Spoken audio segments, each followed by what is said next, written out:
Oke, Assalamualaikum warahmatullahi wabarakatuh. Alhamdulillahirabbil alamin, akhirnya kita bertemu juga walaupun telah sekian purnama kita tidak bertemu dan janji Zoom selalu ada saja yang, dalam tanda kutip, membuat kita tidak jadi bertemu. Nah, sehingga, pada kesempatan kali ini, Miss putuskan untuk, lebih baik Miss record aja videonya, kemudian nanti teman-teman cek sendiri, di e-learning. Oke, lagi, semoga saat ini kita dalam keadaan sehat walafiat dan mengingat, waktu yang terus berjalan, sementara pembelajaran kita atau perkuliahan kita, belum kita selesaikan. Nah, jadi mulai dari ini ke depannya kita akan maraton cepat untuk menyelesaikan perkuliahan-perkuliahan yang tertinggal. Nah, oke, Ananda semuanya, sebelumnya kita, Miss mau share screen dulu.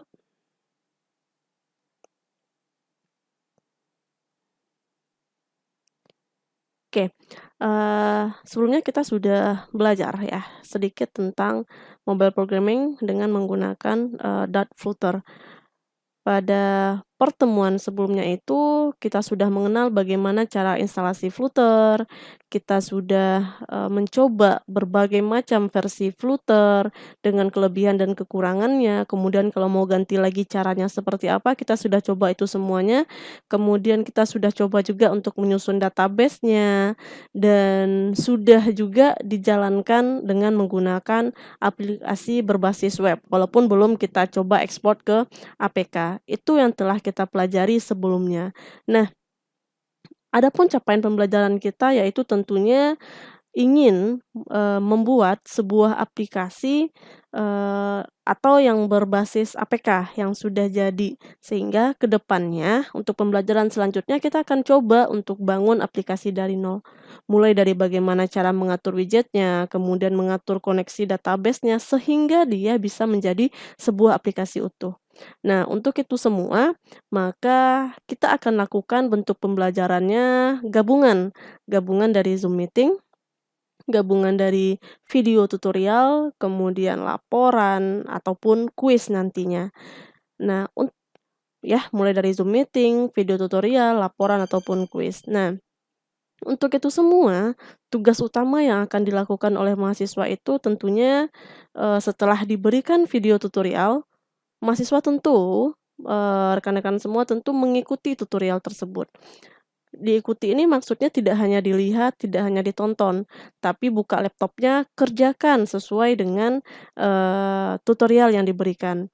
Nah, kemudian dari video tutorial itu, teman-teman membuat laporan sesuai dengan tutorialnya. Kenapa harus dibuat laporan? Karena laporan itu dibuat berdasarkan video, dibuat secara detail dan runut, layaknya laporan dibuat sebagus mungkin, sehingga, pada akhirnya akan digabung menjadi satu laporan tutorial utuh. Jadi nanti teman-teman semua punya satu laporan bagaimana cara membuat aplikasi Android itu dari Flutter, dari awal sampai akhir. Nah, dibuat sejelas mungkin langkah per langkahnya, sehingga, bisa diikuti orang lain. Nah, hasil laporan ini 85% akan dianggap sebagai nilai UTS. Kemudian 15%-nya nanti nilai UTS itu baru diambil dari hasil jadi program. Jadi UTS kita 85%-nya adalah laporan, sehingga laporan ini harus dibuat sedetail mungkin, sebagus mungkin, sehingga orang bisa mengikutinya dan paham untuk mengikutinya.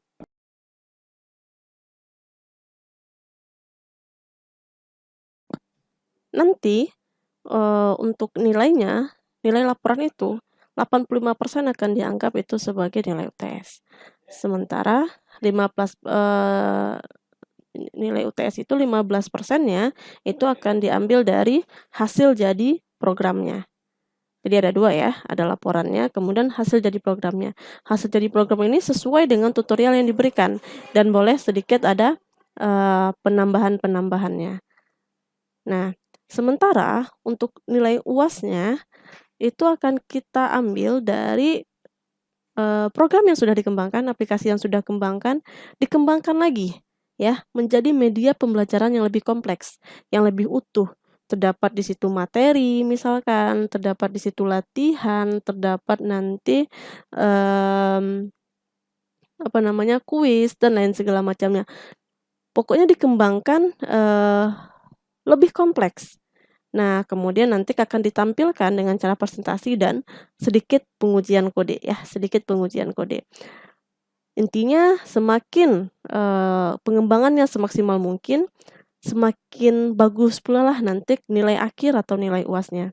Sehingga yang dihitung 15% itulah hasil jadi aplikasinya, tapi, yang lebih mempengaruhi adalah pengembangannya atau inovasinya atau sebanyak 85% itu untuk nilai UAS-nya.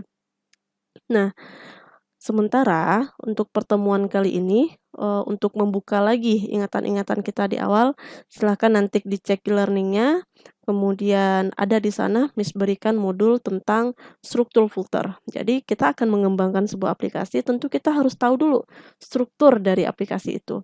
Nah, jadi silahkan dibaca nanti, modul awalnya untuk mengingat-ingat kembali struktur filter itu seperti apa. Setelah dibaca modulnya, silahkan dikerjakan kuisnya. Jangan kerjakan kuis tanpa baca modul, karena semua yang ditanya itu ada di modul. Jadi silahkan dibaca dulu, materinya melalui modul di e-learning, kemudian baru dikerjakan kuisnya. Nah, itu saja mungkin yang mau Miss sampaikan. Kalau misalkan, ditanya, "Miss nanti, kapan kita UAS?" Kita kan tidak ikut UAS bersama. Jadi, kita punya waktu itu kalau sekarang tanggal 11, ada 3 minggu lagi untuk mengerjakan semuanya sampai di masuk nilai. Jadi awal-awal bulan Juli, nah awal bulan Juli itu baru nanti, kita bertemu lagi secara tatap muka untuk pengambilan, nilai akhirnya. Oke, selamat, mengikuti pelajarannya, selamat mendengarkan apa yang mau Miss sampaikan, kemudian dikerjakan, kuis yang sudah Miss siapkan di e-learning, sebelumnya baca dulu modulnya. Itu saja, sampai bertemu lagi.